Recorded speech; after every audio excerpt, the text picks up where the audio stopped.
ଭକ୍ତ କବୀର ଓ ପ୍ରଭୁ ଜଗନ୍ନାଥଙ୍କର ଷ୍ଟୋରି। ଗଙ୍ଗା କୂଳକୁ ଲାଗି ଗୋଟିଏ ଗାଁଟିଏ। ଗାଁର ନାଁ ହେଉଛି ହିଙ୍ଗୁଳା। ସେ ଗାଁରେ ଝୋଲିଆ କବୀରଙ୍କର ଘର। ଝୋଲିଆ କବୀର ଜାତିରେ ମୁସଲମାନ ହେଲେ ସେ ପେଶାରେ ସେ ଜଣେ ବୁଣାକାର। ଲୁଗା ବୁଣେ। ପ୍ରତିଦିନ ଲୁଗା ବୁଣି ସେ ବଜାରରେ ବିକ୍ରି କରେ, ଆଉ ସେଥିରେ ତା ପେଟ ପୋଷେ। ପରିବାର କହିଲେ ସେ ଦୁଇ ପ୍ରାଣୀ, ତା ବୁଢ଼ୀ ମା ଆଉ ସେ କବୀର। କବୀର ଭାରି ଗରିବ। ଗରିବ ହେଲେ କ'ଣ ହେବ, କେହି ଦୁଃଖୀ ରକ୍ଷୀଙ୍କ ଦୁଃଖ ଦେଖିଲେ ତା ମନରେ ଭାରି ଦୟା ଆସୁଥିଲା। ଭୋକିଲା ଲୋକଙ୍କୁ ଦେଖିଲେ ତାକୁ ଖାଇବାକୁ ଦେଉଥିଲା। ପର ଦୁଃଖରେ ତା ପ୍ରାଣ କାନ୍ଦି ଉଠେ। ଘର କହିଲେ ତାର ଝୁମ୍ପୁରି ଘର, ନୁଆଁଣିଆ ଚାଳ। ଘରକୁ ଯିଏ ଅତିଥି ଆସିଲେ ତାକୁ ଆଦର ସମ୍ମାନ କରୁଥିଲା।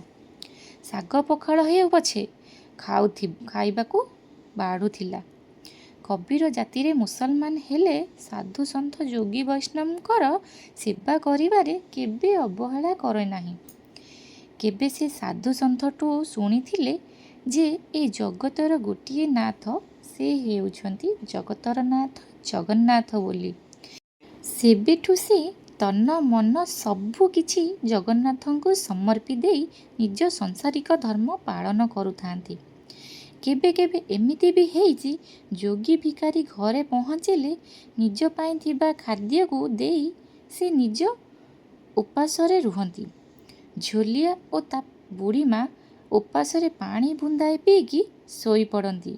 ସେଥିରେ ପୁଣି ଆନନ୍ଦ କହିଲେ ନ ସରେ। ଝୋଲିଆଙ୍କର ଏପରି ସ୍ୱଭାବରେ ଗାଁ ଲୋକ ଭାରି ଖୁସି ହୁଅନ୍ତି।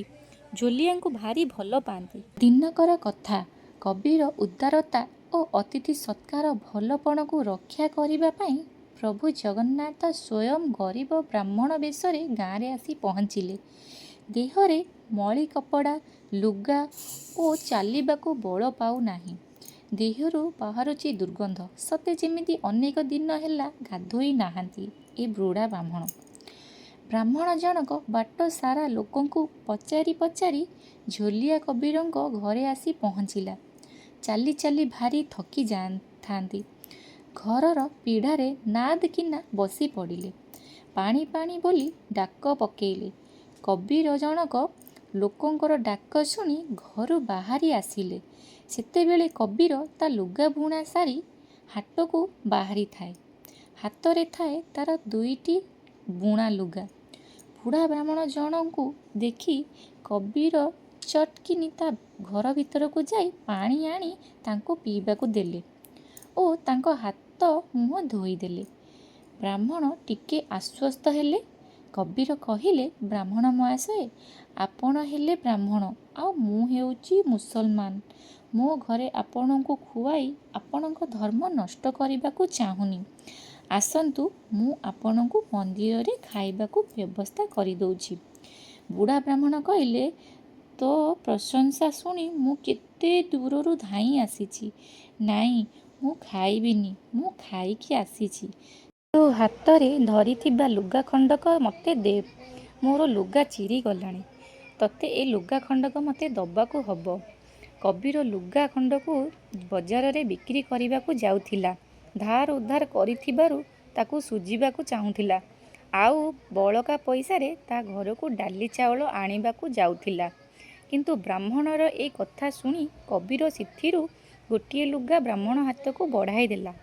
ତାପରେ ବ୍ରାହ୍ମଣ କହିଲେ, ଯଦି ଅଣ୍ଟାରେ ଲୁଗା ପିନ୍ଧି ଯଦି କାନ୍ଧରେ ଲୁଗା ନ ପକାଏ ତେବେ ଭଲ ଲାଗିବନି।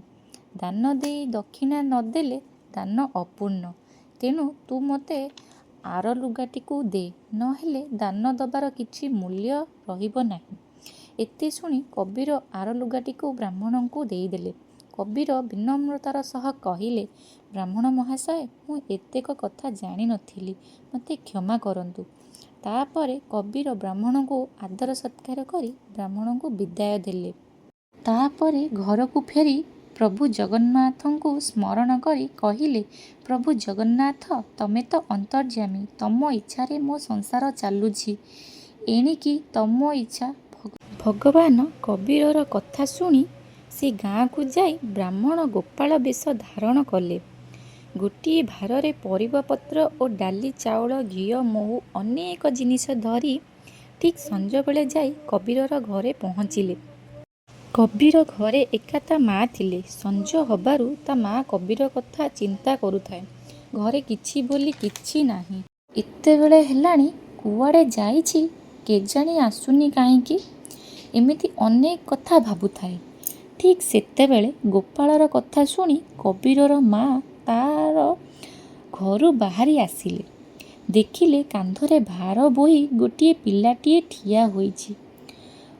ଗୋପାଳ ପିଲାକୁ ଦେଖି କବିରର ମା କହିଲେ, ପୁଅ ଘରେ ନାହିଁ, ବଜାରକୁ ଲୁଗା ବିକିବାକୁ ଯାଇଛି, ଏଯାଏ ଆସିନି।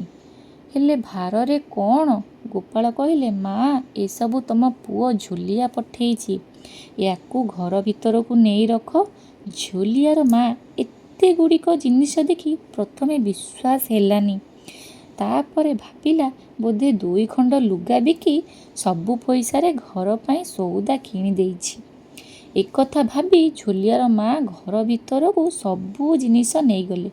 ହେଲେ ଆଶ୍ଚର୍ଯ୍ୟର କଥା, ଝୋଲିଆର ଘର ଭରିଗଲା, ହେଲେ ଭାରରୁ ଜିନିଷ ସରୁନଥାଏ।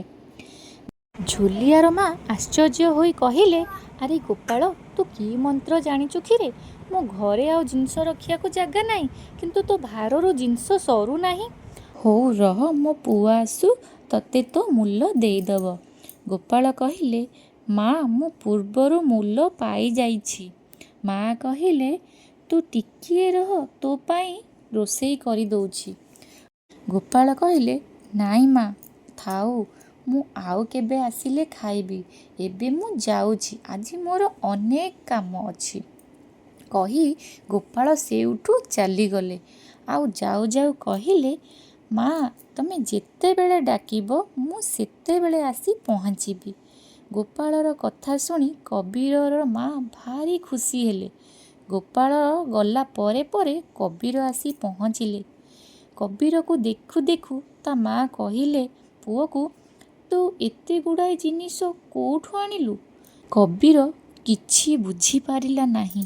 ସେ ତା ଘର ଭିତରକୁ ଯାଇ ଦେଖିଲା ବେଳକୁ ତା ଘରେ ବିଭିନ୍ନ ପ୍ରକାର ଜିନିଷ ଭରା ହୋଇଛି। ମା କହିଲେ, ଗୋପାଳ ଟୋକାଟେ ଆସିଥିଲା, ଏସବୁ ଦେଇ କହିଲା ତୁ ପଠେଇଛୁ। ଆଉ ମୂଲ କଥା ପଚାରିବାରୁ କହିଲା ତୋ ପୁଅ ଆଗରୁ ଦେଇଦେଇଛି। ମା ଠାରୁ ଏ କଥା ଶୁଣି କବିର ସବୁ କଥା ବୁଝିପାରିଲେ। ଆଖି ଦୁଇଟା ତାଙ୍କର ଛଳ ଛଳ ହୋଇଗଲା। ଭାବ ବିହ୍ୱଳ ହୋଇଗଲେ। ହେ ପ୍ରଭୁ, ଅନାଥର ନାଥ ପ୍ରଭୁ, ପତିତର ବର୍ଣ୍ଣ, ତୁମେ ଗରିବ ଭକ୍ତଙ୍କର ପରୀକ୍ଷା ନେଉଛ, ପୁଣି ତା ଦୁଃଖ ଦେଖି ସହି ନ ପାରି ତାଙ୍କୁ ପୁଣି ସାହାଯ୍ୟ କରୁଛ। ଧନ୍ୟ ପ୍ରଭୁ, ଧନ୍ୟ ତୁମର ମହିମା। ସାଙ୍ଗମାନେ, ଆଜିର এই ଭିଡ଼ିଓ ଆପଣମାନଙ୍କୁ କେମିତି ଲାଗିଲା କମେଣ୍ଟ ବକ୍ସରେ ଯାଇ ମତାମତ ଦେବେ। ଭଲ ଲାଗିଲେ ଲାଇକ୍, ସେୟାର ଓ ସବସ୍କ୍ରାଇବ୍ କରିବେ। ଆଉ ନୂଆ ନୂଆ ଭିଡ଼ିଓ ଆପଣମାନଙ୍କ ପାଖକୁ ପ୍ରଥମେ ନୋଟିଫିକେସନରେ ଆସିବ।